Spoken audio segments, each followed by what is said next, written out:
Con estos temas ya faltan, yo creo que la otra semana terminamos. No, 2 semanas más. Hoy día veremos el tema renacidos para andar en santidad. ¿Ya? Primer tema. Y vamos a continuar, ¿cierto? Como lo estamos haciendo, viendo la epístola de Santiago, en el versículo 18, de Santiago 1, ¿cierto? Capítulo 1.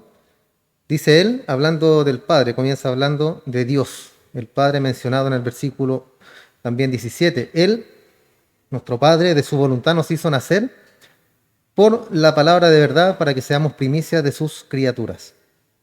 ¿Quién nos hizo nacer? Dios, ¿cierto? Eso lo vimos. Recuerden que vimos la... ¿Qué cruje esto? Recuerdan que vimos las doctrinas de la gracia y ahí quedó, yo creo que muy claro, cuando hablamos, ¿cierto?, de que Él nos salvó, Él nos hizo renacer y todo el trabajo es completamente de Dios. Nosotros no tenemos nada que ver en todo esto. Él por su voluntad nos hizo nacer por la palabra de verdad. La fe, ¿cierto?, viene por la palabra del Señor, por el oír. Y asimismo Él nos hizo renacer para que seamos primicias de sus criaturas. Entonces un versículo muy simple, hermano, el que encierra toda la riqueza del nuevo nacimiento. En el Antiguo Testamento se menciona, dice, sed santos porque yo, Jehová, soy santo.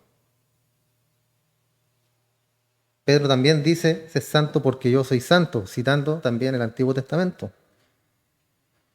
Entonces, para entrar en la presencia de Dios, el hombre debe ser santo, ¿ya? Apartado del pecado y introducido a la justicia. Es la única forma de que alguien pueda entrar al reino de los cielos, hermano, por medio de la santidad. No significa que no pecamos, ¿ya? Eso tiene que quedar claro. Pecamos, nos arrepentimos, cambiamos nuestra conducta. El servicio pasado, la clase pasada, vimos, ¿cierto?, que cómo se genera el pecado. Y parte todo, ¿dónde? Nuestro interior, en la concupiscencia, en el deseo que tengo yo por hacer lo malo. Ya recuerden que tenemos un traidor dentro de nosotros que debemos sujetar. Porque ese anda suelto ahí dentro de nosotros y nos quiere manipular, nos quiere llevar siempre al mal, nos quiere llevar siempre a hacer lo incorrecto. Él siempre nos quiere llevar a separarnos de Dios, hermano. Y esa es la batalla que nosotros tenemos. No es con el diablo, no es con demonios, es con nuestro propio ser interior, el, el traidor que tenemos dentro de nosotros.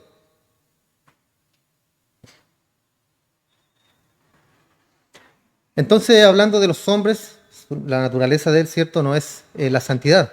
Los hombres no son santos, tampoco son justos, sino que son pecaminosos. Así nosotros nacemos en pecado. Cuando entramos a este mundo, cuando pisamos esta tierra, desde el momento que empezamos, que abrimos nuestros ojos, ya somos pecadores. No pensamos correctamente, no hablamos correctamente, no actuamos correctamente, no hacemos lo correcto.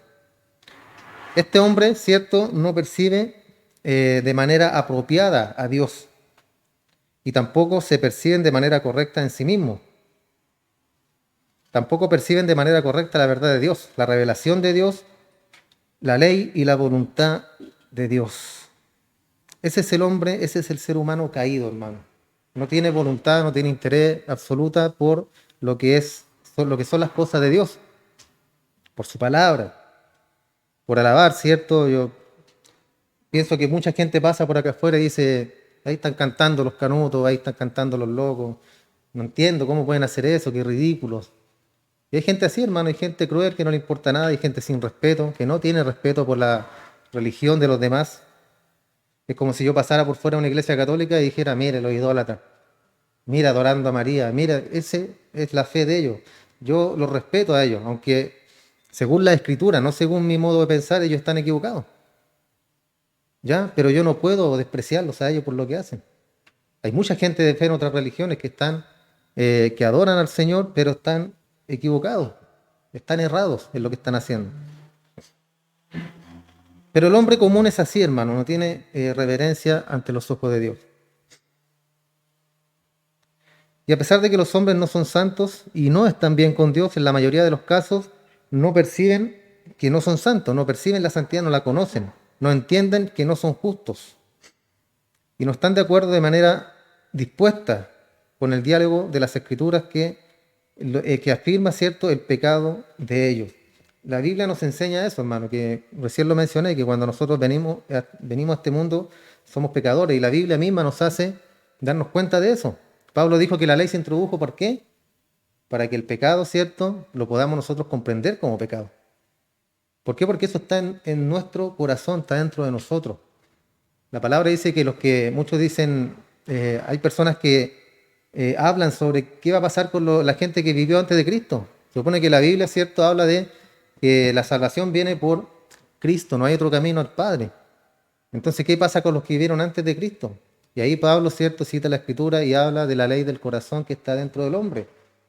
Y van a ser juzgados por la ley de su corazón, porque el hombre siempre ha sabido qué es lo bueno y qué es lo malo desde que Adán pecó. Recuerdan que vimos que cuando Adán pecó y ¿qué es lo primero que hizo? Culpó a Dios. Después la mujer culpó al hombre y así se lo llevaron echándose la culpa unos con otros. Entonces desde ese momento el hombre ya pasó a ser pecador y mentiroso. Y eso es lo que la Biblia nos enseña, hermano. Y todas esas personas van a ser juzgadas por la ley del corazón del hombre. Nosotros sabemos en nuestra mente cuando algo está bien y cuando algo está mal. Lo sabemos, ¿cierto? Usted sabe cuando va a hacer algo y dice, está mal, pero igual lo quiero hacer. Y ahí está el traidor que está dentro de nosotros, que nos dice, hazlo. Como con la serpiente que le habló a Eva. No, si Dios quiere Él se quiere ser exclusivo. No quiere que ustedes tengan los mismos beneficios que tiene Él. Por eso les dice que no coman del fruto. Y los engañó. Y así nos engaña el traidor que llevamos dentro. Así nos engañan nuestros pensamientos. Así nos engaña nuestra concupiscencia, hermano. Que es el deseo por hacer algo que sabemos que nos va a traer placer o deleite, pero que está mal.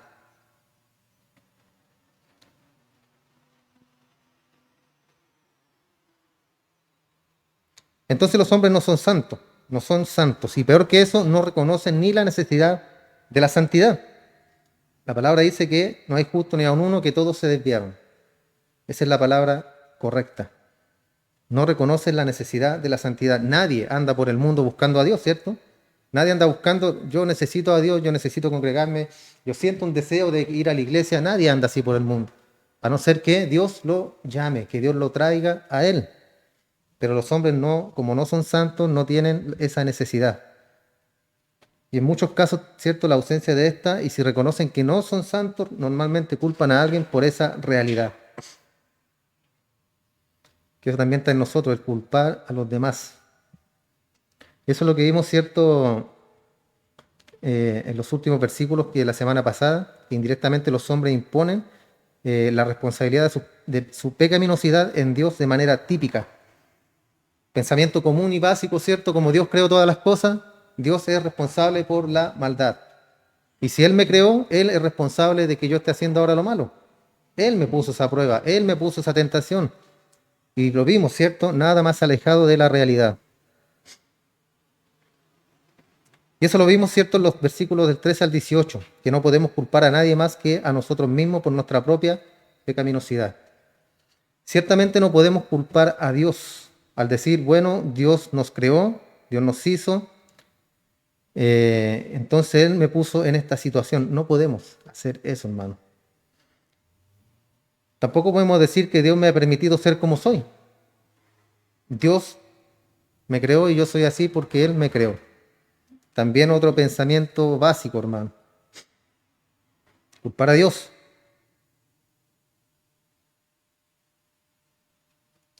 Entonces también Dios me ha permitido ser como soy por mi ambiente, me ha colocado en circunstancias que me imponen de tal manera que no puedo controlar mi conducta. También es otro pensamiento básico, hermano, que lo acabamos de ver, ¿cierto? Que decir que Dios pone la tentación delante mío, ¿para qué? Para probarme. No, porque la tentación, el pecado, ¿cierto?, viene, como lo vimos la semana pasada, como un nacimiento. Algo que nace de dentro mío, ¿cierto?, llega a la mente y se ejecuta. Y vimos también que no debemos dejar que pase de la mente, porque en nuestro interior, hermano, todos pecamos, todos cometemos pecado en nuestra mente. Recuerden que el Señor Jesús dijo, el que mira a otra mujer para codiciarla, ya cometió adulterio en su corazón. Entonces ahí es donde debemos detenernos nosotros, antes de que comience o antes de que podamos hacer tangible ese deseo que tenemos dentro. No es fácil, hermano, no es fácil. El traidor que llevamos dentro siempre va a estar ahí para meternos en problemas, siempre va a estar ahí. Pero debemos tener la capacidad, hermano, por medio de la Escritura, de no dejar que eso pase más allá del pensamiento, de no dejar que ese dé a luz el pecado. Entonces lo que Santiago nos dice es que Dios no puede tener Dios no puede tener parte alguna en nuestra pecaminosidad, ni de manera directa o indirecta. Entonces los hombres deben ser santos para tener una relación con Dios. Pero como recién vimos, no son santos. Y en la mayoría de los casos ni siquiera reconocen que no lo son. Y si reconocen que pecan, estos hombres normalmente culpan a alguien más. Culpan a alguien más y ese alguien más, de manera muy vaga, es el Dios que los colocó en las circunstancias en las que están. Y les dio los impulsos, le dio esos impulsos, ¿cierto?, para cometer aquellos pecados y evaden la responsabilidad. Si usted tiene una licencia de conducir, ¿usted puede manejar por aquí a 200 kilómetros por hora? ¿Cómo que no? Sí puede, pero no debe hacerlo, ¿cierto? Y si lo hace, ¿qué va a traer? Va a traer una consecuencia todo eso, hermano. Entonces yo tengo una licencia, pero debo regirme por las leyes. Y pasa exactamente en todo sentido de la vida, hermano. Tanto en el matrimonio, por eso Dios dijo que el hombre debía tener solamente una mujer, sus hijos, formar una familia, y no andar de flor en flor, ¿cierto? Eso no lo enseña la Escritura. Entonces Él también nos dio nuestros deseos, ¿cierto?, para estar con nuestra esposa y viceversa las mujeres, pero yo debo dominarlos. ¿Para quién? Debe haber una exclusividad ahí, ¿cierto? Porque yo no puedo decir, yo engañé a mi esposa porque Dios me puso ese deseo sexual en mí y no me pude aguantar. Sería como fácil, ¿cierto? Y evadir esa responsabilidad de que cometí adulterio o que engañé a mi esposo o a mi esposa. Entonces todo esto parte de esa base, hermano, que todos tenemos una responsabilidad. Y lo que tenemos que hacer nosotros con nuestros deseos, nuestros sentimientos, con todo lo que está en nuestro interior es controlarlo. Debemos controlar todos esos impulsos en nosotros.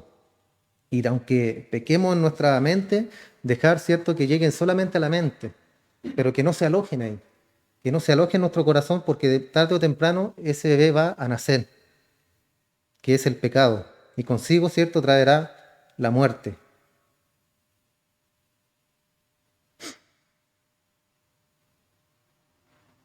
Santiago dice en los versículos 13 al 18 que usted no puede culpar a nadie más que a sí mismo por su pecado.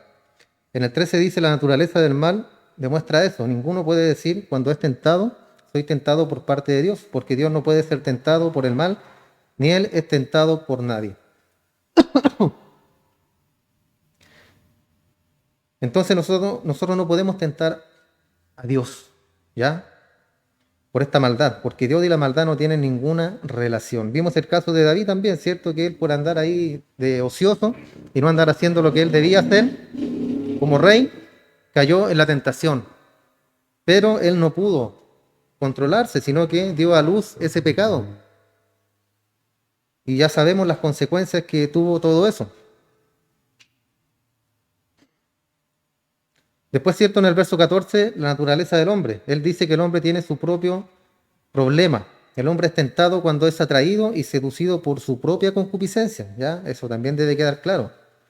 Somos atraídos y somos seducidos por la concupiscencia, por el deseo que tenemos nosotros dentro. El problema está en nosotros mismos, en el hombre. La pecaminosidad que está en nosotros, el estado caído que tenemos.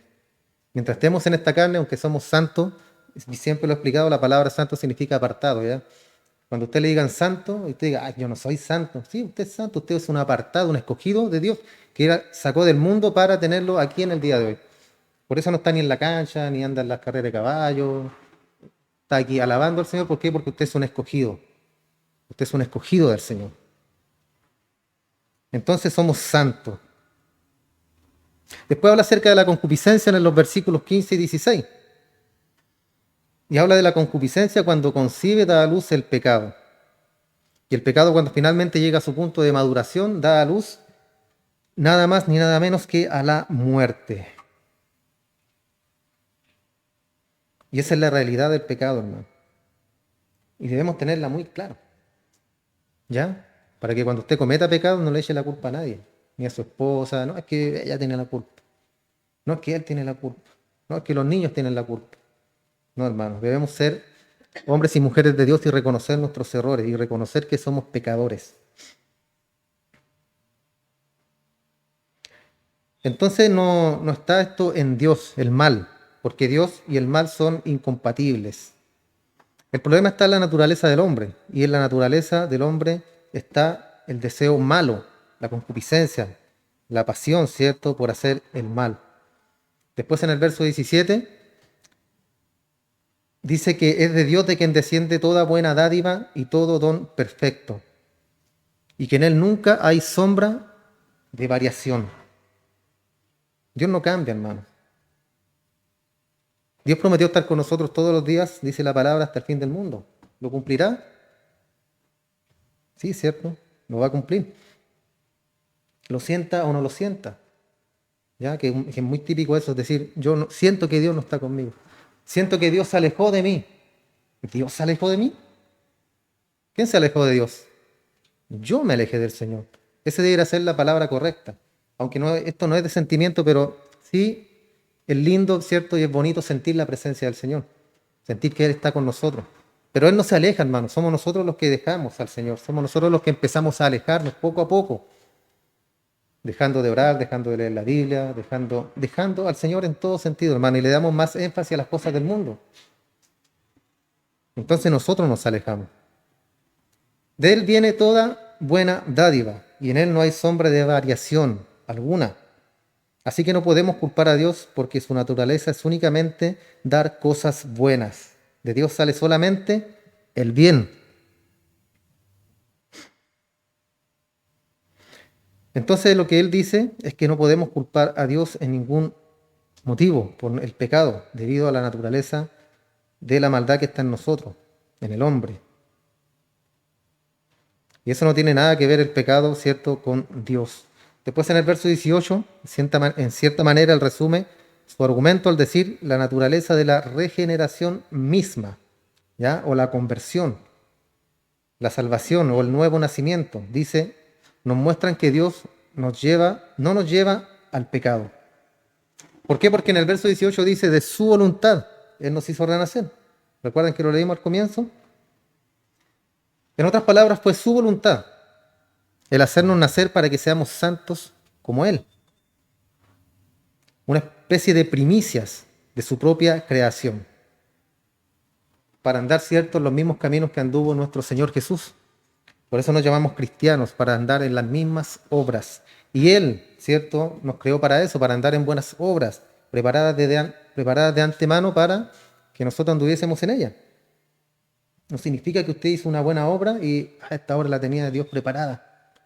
No, sino que cualquier buena obra que hagamos nosotros es para lo que Dios nos creó, para que Él nos trajo a este mundo, para predicar su palabra y para ser como Cristo, para dar buenas cosas a las personas. En primer lugar, ¿cierto?, nuestro prójimo, que son los que están más cercanos a nosotros, y después los que están fuera, en el mundo. No porque no sean cristianos, no porque sean de otra religión, yo no voy a ayudar a aquellas personas. O si son del mundo, da lo mismo. Dios nos trajo para eso y debemos cumplir su palabra. No hay objeción en eso, hermano. Entonces el propósito de la regeneración fue dar nacimiento para que vivamos. Estábamos muertos en nuestros delitos y pecados. Él nos tomó y nos hizo renacer. Él nos creó para hacer el bien, no el mal. También nos dio poder sobre el pecado, como parte de una nueva criatura.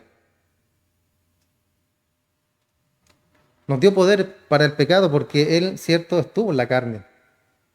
Estuvo en la carne y Él sabía las tentaciones que íbamos a tener nosotros. Entonces nos dio ese poder para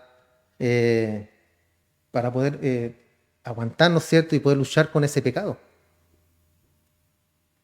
espíritu de amor, de poder y de dominio propio. Eso es lo que nos ha dado el Señor. Ahí no habla de poder, de que somos poderosos y que vamos a pelear con el diablo y que vamos a echar fuera demonios. No habla de eso, hermano, en ese versículo. Simplemente habla de eso, que tenemos poder contra el pecado. Podemos hacerlo. Podemos luchar contra el pecado. Podemos, ¿cierto? Aunque cuesta. A lo mejor va a caer en algún momento, en alguna ocasión, pero no importa, hermano, no importa. Lo importante es que se levante y continúe. Eso es lo importante, es todo esto en el camino del cristianismo, hermano. No caerse y quedarse tirado en el suelo. Eso no es de valientes, no es de hijos de Dios. Entonces Dios de ninguna manera, hermano, escuche bien, de ninguna manera está involucrado en nuestra pecaminosidad. Él no puede mezclarse con la maldad. El problema está en el hombre, básicamente en el hombre, en mí. Y ese problema en el hombre se encuentra encerrado en su concupiscencia. ¿Por qué? Porque, como leímos, la naturaleza de Dios es tal que Él solo puede dar cosas buenas. Cuando Dios toca nuestra vida es para producir vida, no muerte, para producir justicia, no pecado, para ser una nueva criatura y no ejercer la antigua. Dios nos entrega sabiduría, también lo vimos eso, ¿cierto? Sabiduría de lo alto y en abundancia, para que podamos llevar nuestra vida cristiana con inteligencia, para que seamos hombres y mujeres inteligentes, de manera sabia. Y Él la entrega en abundancia, solo basta pedirla. Solo basta pedir eso para que Él nos llene, hermano, nos llene y nos ayude. Entonces todas estas cosas que vimos la última vez apuntan al hecho de que Dios no puede, ni de manera directa o indirecta, ser la fuente del pecado. Dios no tienta a los hombres a pecar, ni Él puede hacerlo.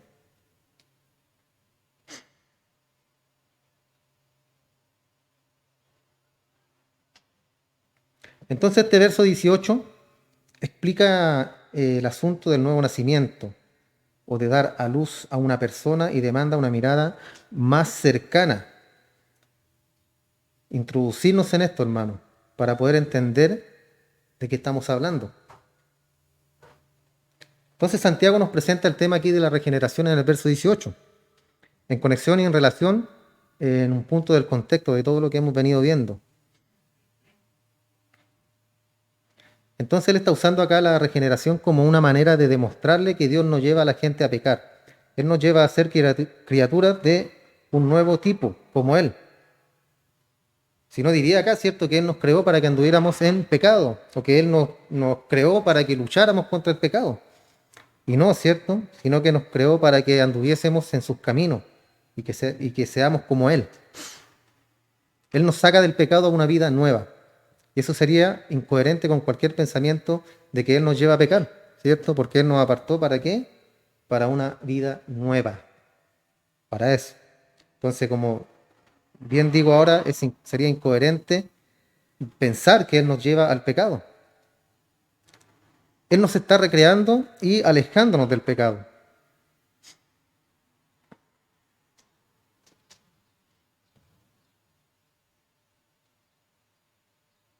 Entonces la enseñanza entera de la regeneración y el nuevo nacimiento es digna de nuestra atención.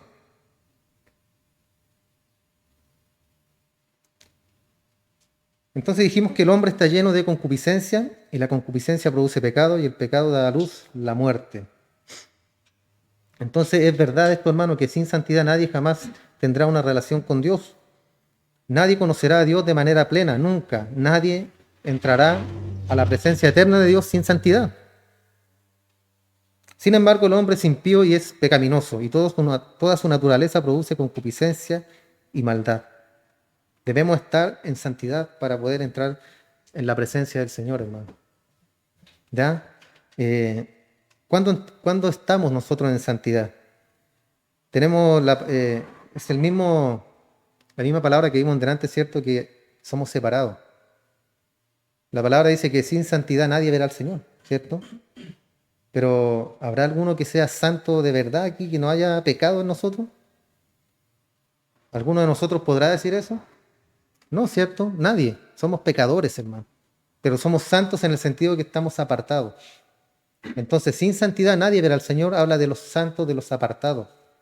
Si tú no estás apartado por el Señor, no verás al Señor, no estarás en la presencia de Él cuando Él venga por su iglesia o cuando partamos de este mundo, ¿cierto?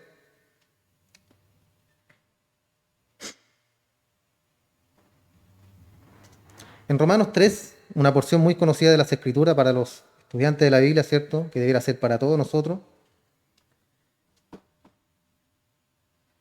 Y habla de este punto en particular. Al final del verso 9, él dice, judíos y griegos por igual, todos están bajo el pecado.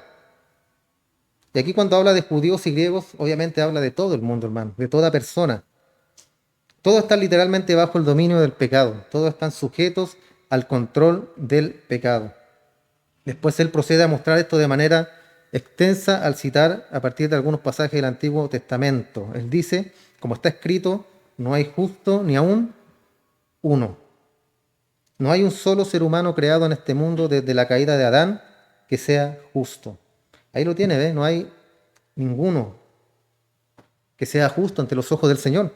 Pero nosotros somos santos, apartados, y esa es la diferencia. Entonces, desde la caída de Adán no hay ninguna persona que sea justa, y eso significa que está en una relación correcta con Dios y hace lo justo, que obedece la voluntad de Dios y por sí misma. Y no hay justo ni aun uno, dice. No hay quien entienda. No hay quien entienda. A no ser que Dios abra su corazón, que es lo que pasó con nosotros. Mi madre nos predicó muchos años a nosotros. Vamos a la iglesia, hijo, vamos a la iglesia. No, mamita, no. No, tranquila, algún día, algún día. Ya voy a llegar. Llegué igual, ¿pues? Entonces no hay quien entienda. ¿Por qué? Porque a no ser que Dios abra nuestro corazón, hermano, jamás vamos a tener una relación con Él y jamás vamos a ser salvos.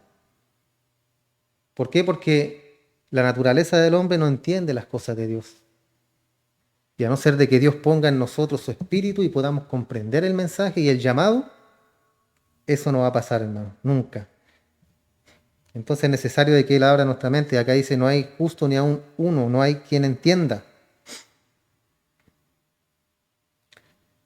Y esto significa de que no hay alguien que comprenda de manera completa lo que Dios demanda y que tenga capacidad de entender de manera plena todo esto. Después dice, no hay quien busque a Dios. Lo que hablábamos delante también. Nadie anda buscando a Dios. Nadie anda buscando congregarse, nadie anda buscando una iglesia. La inclinación del hombre busca el pecado. ¿Por qué? Porque los hombres aman las tinieblas. Juan 3, en lugar de la luz, porque sus obras son malas. Son malas las obras de todos los hombres. Después dice, todos se desviaron. Y este todo es del griego, todo. ¿Cierto? Que significa todo. Todos se desviaron. Partiendo de la base que no hay justo ni aun uno. Todos se desviaron. Se han desviado a sí mismos del camino que Dios ordenó para la justicia. Después dice que todos se volvieron inútiles. Y todavía, ¿cierto? La Biblia dice que somos siervos inútiles.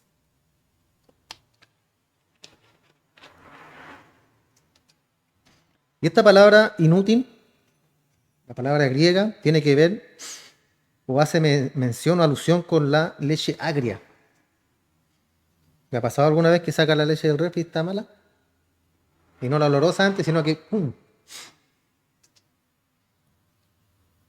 Habla de eso, de que son buenos para nada, son absolutamente inútiles. Después dice, no hay nadie que haga el bien, no hay ni siquiera uno.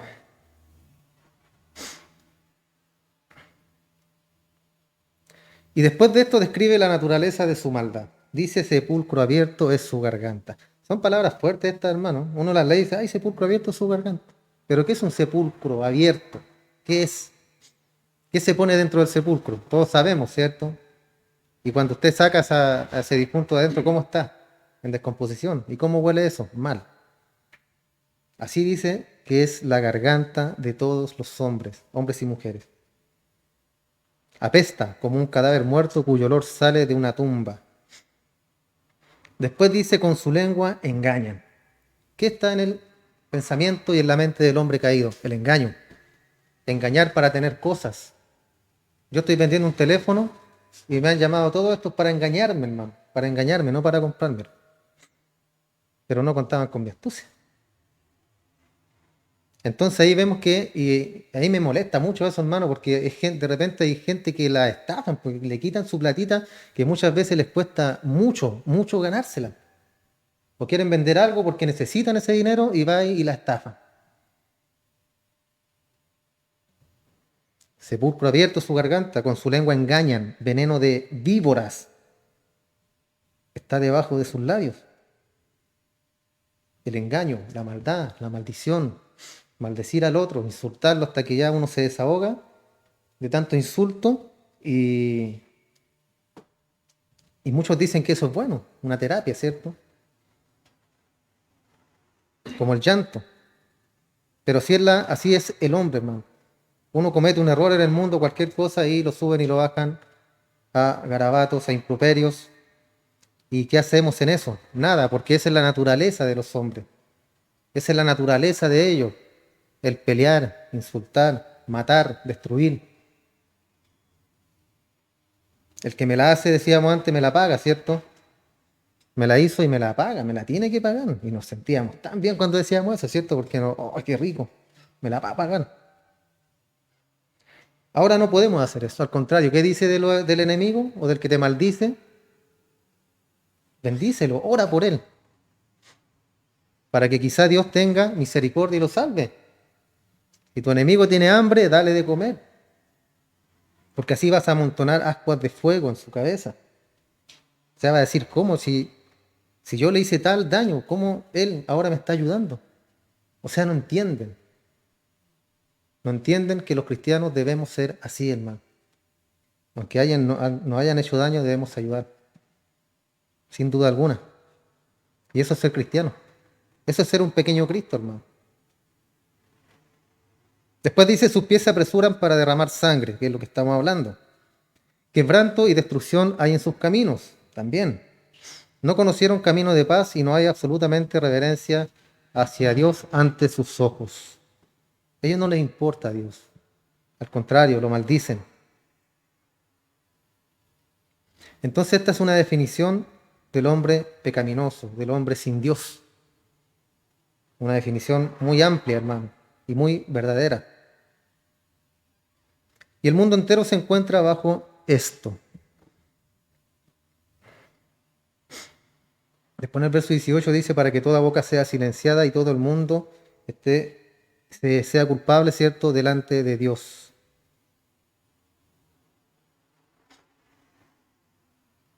Entonces no hay manera alguna, hermano, de que el hombre pueda ser justificado por medio de sus obras.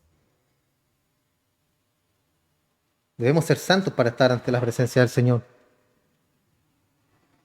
Tampoco podemos pensar ser justificados por Dios por guardar algunas reglas o al obedecer la ley, aunque sea la ley de Dios. ¿Por qué? Porque la ley, como lo vimos delante, simplemente produce el conocimiento del pecado, no produce justicia.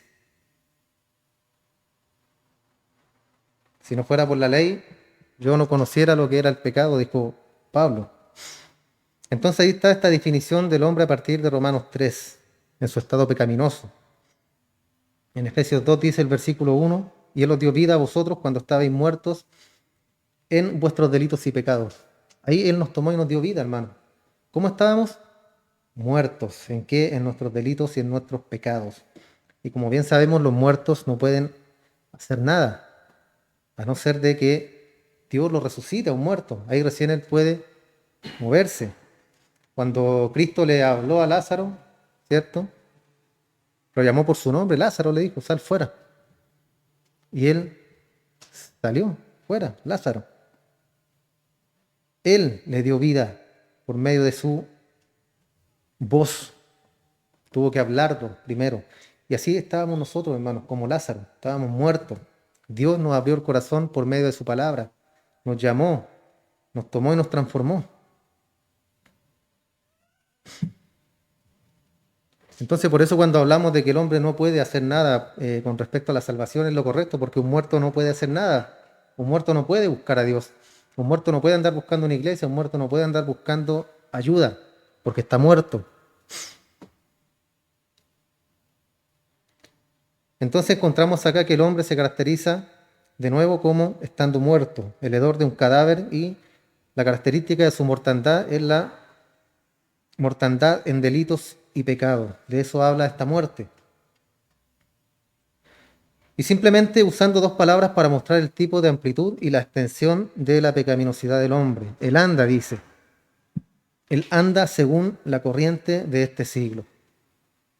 Así andan los hombres, según la corriente de este mundo, según las modas, según todo lo que tiene este mundo. Y les parece raro, ¿cierto? Como dice Pedro también, cuando nos ven a nosotros caminando en sentido contrario. En sentido contrario a la corriente del mundo, a lo que el mundo hace. Y les parece raro, no les gusta, y ahí comienza, ¿cierto?, el problema.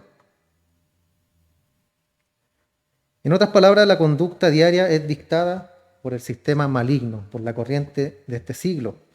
Recuerden que el príncipe de este siglo, el Dios de este siglo, ¿cierto?, es Satanás. Él está a cargo de su vida, es el príncipe de la potestad del aire. El espíritu también que dice que opera en los hijos de desobediencia. Estos son títulos para Satanás. Él opera, versículo 3, en los deseos de la carne. Él satisface el deseo de la naturaleza, de la carne y de la mente. Y añade, cierto, que somos por naturaleza hijos de ira, al estar bajo el dominio de Satanás.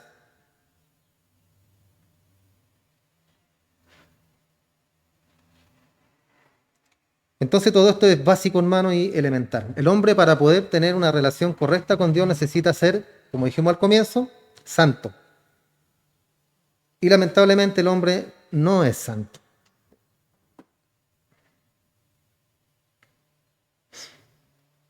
Y podríamos decir, como lo vimos al comienzo también, que si el hombre reconoce que no es santo, podría también culpar a Dios.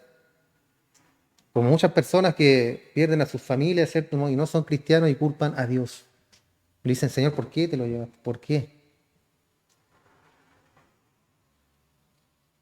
El Señor dice, ¿por qué manejó a exceso de velocidad? ¿Por qué no se puso el cinturón? ¿Por qué si le dijeron que no fuera? ¿Por qué fue? Entonces esos por qué, hermano, que se pueden evitar. Culpan a Dios la gente. Tienden a culparlo a Él por las circunstancias. Y así se va de una responsabilidad como ser humano, y eso está también en nosotros, intrínseco. Intrínsecamente en nosotros el pecado y el estar culpando a los demás.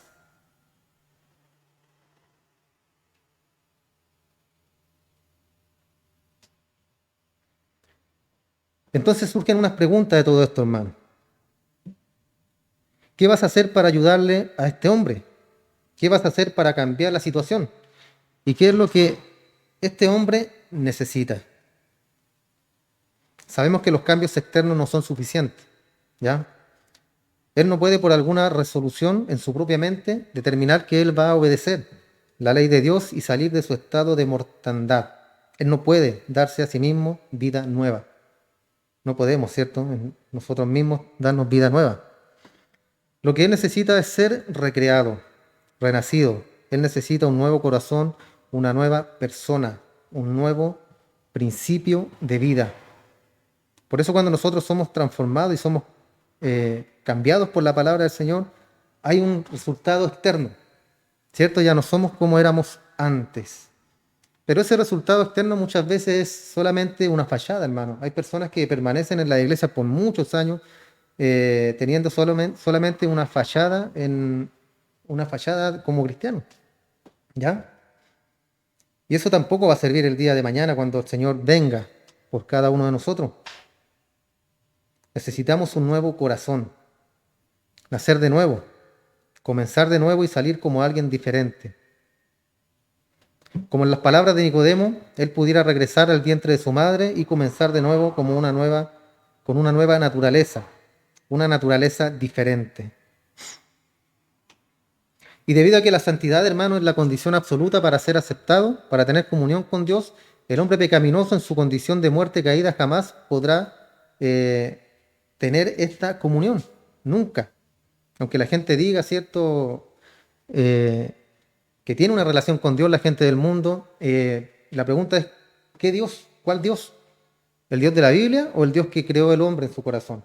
Porque yo puedo tener un Dios afuera, ser del mundo, tener un Dios y pensar que ese Dios me escucha y que está conmigo. Pero acá estamos hablando del Dios de las Escrituras, el Dios que transforma, el Dios que cambia. No un Dios que está dentro de una lámpara mágica y que yo le pido deseos y Él me los cumple.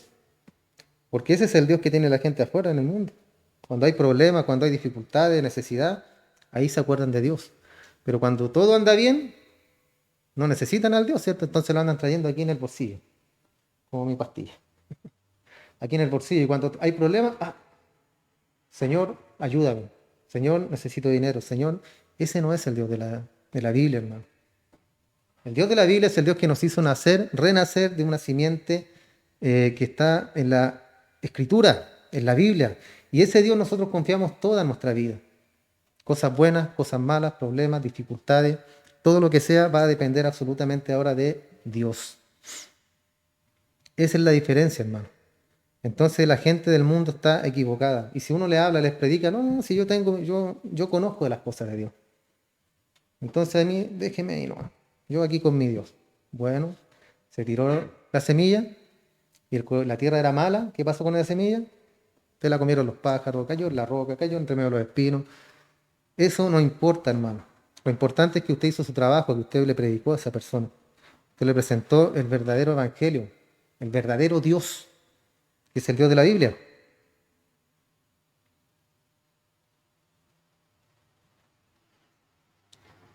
Entonces, este hombre jamás va a poder tener esta comunión porque tiene su naturaleza caída. Y Dios no va a aceptar su persona corrupta. Entonces él necesita una vida nueva, una vida totalmente cambiada. Cuando hablamos del Evangelio, del nuevo nacimiento, no estamos hablando acerca de añadir algo, ¿ya? No estamos hablando acerca de agregar algo más, de colocar algún tipo de moño, ¿cierto?, para que esto se vea más lindo. Tampoco se habla de colocar algún tipo de ropa en un hombre viejo. Estamos hablando acerca de una transformación total, un cambio, un giro. ¿De cuántos grados? De 180, ¿cierto? Antes decíamos 360, pero nos damos vuelta y quedamos de mismo. Entonces, tiene que ser un giro de 180 grados. Íbamos con la corriente del mundo y ahora giramos y vamos en contra del mundo, en contra del sistema del mundo.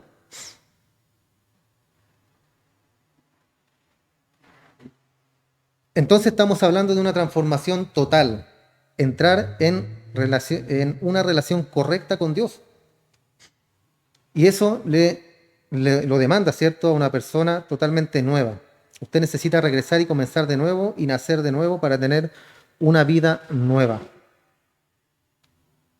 No se trata, ¿cierto?, de eso, de poner más lindo al mono, porque aunque se vista de seda, como dice el dicho, mona se queda. Entonces debemos ser cambiados, porque no sacamos nada de ser hombres pecaminosos, hermanos, si Dios nos va a disfrazar solamente con algo. No, ahí tiene que haber un cambio concreto, un cambio rotundo en nuestra vida, aunque es progresivo, poco a poco, paso a paso. ¿Ya? Nadie se convierte de un día para otro al Evangelio y después, y al otro día ya es santo, ya no, es algo que va paso a paso. Es un caminar del cristiano, Pablo lo define como una carrera en la cual debemos llegar. ¿Y cómo debemos correrla? ¿Rápido, apurado para poder ganar? No, ¿cierto? Dice con paciencia, con paciencia. Así se corre esta carrera del cristianismo, hermano. Paso a paso, con paciencia. Si se cayó, se levanta, se sacude y sigue. No se queda tirado en el piso, porque sabemos que tenemos un Dios poderoso. Un Dios poderoso que todo lo puede. Entonces las Escrituras afirman esto. Esto ni siquiera es ni siquiera nuevo en el Nuevo Testamento. Esto fue parte de la promesa en expectativa del Antiguo Testamento. Jeremías, por ejemplo, dice que engañoso es el corazón más que todas las cosas y perverso. Engañoso. Cuando alguien dice que lo engañaron, no le eche la culpa al diablo. Ya, no le eche la culpa a Satanás y que fue un demonio y fue un duende, no. échele la culpa al traidor que lleva adentro, porque el corazón, dice acá, engañoso es el corazón más que todas las cosas. ¿Y qué más dice que es? Perverso. Corazón perverso, hermano. Jeremías dice, ¿podrá el etíope cambiar su piel? ¿Podrá el pecador por sí mismo convertirse al Evangelio y cambiar su vida? ¿Autorregenerarse? ¿Podrá el etíope cambiar su piel? ¿Puede él de manera dispuesta o simplemente por estar dispuesto, puede cambiar el color de la piel que tiene el etíope, la piel oscura, a una piel clara? Imposible, ¿cierto? Michael Jackson lo hizo, pero después quedó feo. ¿Podrá el leopardo cambiar sus manchas? Sacudirse las manchas, que digan, ya no quiero ser leopardo, me voy a sacudir estas manchas. ¿O va a cambiar su pelaje? No, no puede tampoco, hermano. Entonces después dice, ¿cómo podréis vosotros hacer bien cuando estáis acostumbrados a hacer el mal? ¿Podrá salir algo bueno de nosotros? ¿Estamos acostumbrados a hacer el mal, como dice aquí la Escritura? Recuerden que en el contexto acá, hermano, el pueblo de Israel era un pueblo, pero porfiado, idólatras. ¿Por qué creen que vagaron 40 años en el desierto, hermano? Un viaje dicen que era como de un mes, 30 días por ahí. Pero anduvieron 40 años, hermano, dando vueltas en el desierto. Y aún así Dios los protegió. Su ropa no se envejecía, su calzado no se envejecía, a pesar de que pasaron 40 años. Una generación completa casi pasó por el desierto. Y ninguno entró. Ninguno tuvo la promesa. ¿Por qué? Porque eran como nosotros, porfiados, duros, tercos, que les hablaban una y otra vez, al punto de que tentaron a Dios. ¿Podrá el Señor darnos comida aquí en el desierto? ¿Podrá? O sea, un Dios poderoso, hermano, ¿podremos nosotros decirle eso? ¿Hacer una pregunta y tentarlo? Recuerden que una vez incluso los iba a consumir y Moisés intercedió por ellos. Hasta Moisés, ¿cierto? Porfiado. Háblale a la peña para que se no le pegue un palo a la peña. ¿Por qué? ¿Qué le dijo Dios? Háblale a la peña. Y tampoco entró, sino que miró desde lejos la tierra prometida. ¿Y por qué no entró? Porque le pegó un palo a la peña. Por la desobediencia no entró. Recuerden que la roca es representada por Cristo. ¿Ya? Entonces no es que, porque le pegó a la piedra, no, sino que todo tiene un significado en la Biblia, hermano. Entonces no podemos cambiar la vida por nosotros mismos. Nosotros necesitamos una transformación. Y en Jeremías 13:23 también, del capítulo 31, viene una promesa de esta transformación. He aquí, dice, vendrán días, dice Jehová, cuando haré un nuevo pacto con la casa de Israel y con la casa de Judá. No según el pacto que hice con sus padres en el día que los tomé de la mano de la tierra de Egipto, cuando los sacó. Él dice, haré un nuevo pacto, pondré mi ley en su interior, la escribiré en sus corazones, seré su Dios y ellos serán mi pueblo. Una promesa tremenda, hermano, porque habla de que Él pondrá la ley en nuestro interior. Él va a poner su palabra en nosotros y la grabará en nuestros corazones, la escribirá en nuestros corazones y Él será nuestro Dios. Dice, y ustedes serán mi pueblo. Y esa es una promesa, hermano, que se cumple en nosotros ahora. Porque la palabra del Señor, cierto, está grabada en nuestros corazones. Y Él mismo se va a asegurar de que nosotros lleguemos a aquel día para que seamos salvos. Él se va a asegurar de todo eso. En otras palabras dice, voy a meterme dentro de ustedes, voy a cambiar su interior. ¿Por qué? Porque no lo pueden hacer por ustedes mismos. Entonces alguien más tiene que hacerlo. ¿Y quién es? Dios, Él. Él es el que nos transforma, Él es el que nos cambia. Entonces el hombre debe tener un cambio en la médula misma del ser, de su ser. El hombre natural, esto es el hombre no regenerado, el hombre que no conoce a Dios, el hombre pecaminoso, el hombre no redimido. 1 Corintios 2:14 dice, no puede recibir las cosas del Espíritu de Dios. ¿Quién es este? El hombre caído. No puede. recibir, no puede entender las cosas que son de Dios. ¿Por qué? Porque no está el Espíritu en ellos. ¿Por qué? Porque está muerto, porque es un cadáver. Y ahí, como bien dijimos recién, los muertos no pueden ver, no pueden escuchar. Entonces es imposible que este hombre caído pueda recibir la palabra de Dios o las dádivas, las buenas dádivas de Dios, a no ser que sea regenerado por el mismo Dios y abra su entendimiento y Él lo resucite de los muertos. Como a Lázaro, resucitado de los muertos, a sí mismo. A no ser que eso pase, jamás el hombre podrá llegar a la presencia del Señor. Este es el primer tema entonces, hermano. Seguiremos la semana que viene hablando sobre el tema. Y, y eso, Dios les bendiga. Vamos a orar. Vamos a dar gracias al Señor por esta palabra.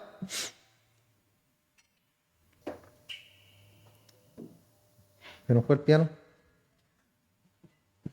Padre, te damos muchas gracias, mi Dios. Has sido tan bueno con nosotros, Padre.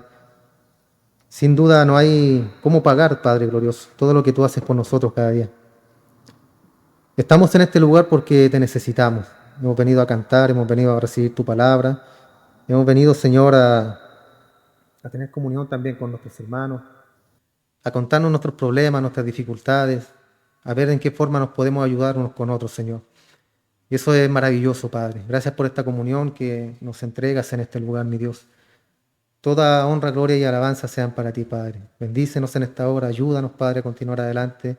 Ayúdanos a salir adelante el día de mañana, mi Dios, y a enfocarnos plenamente en ti, Padre, porque tú tienes el control de todas las cosas. Si alguien está enfermo con alguna dificultad, poderoso eres tú, buen Dios, para ayudarnos y para fortalecernos. Te damos muchas gracias, Padre, y nos despedimos del uno por el otro, Padre, pero no de tu presencia. En el nombre de Jesús agradecemos todo esto, mi Señor. Amén y amén. Dios les bendiga, hermano.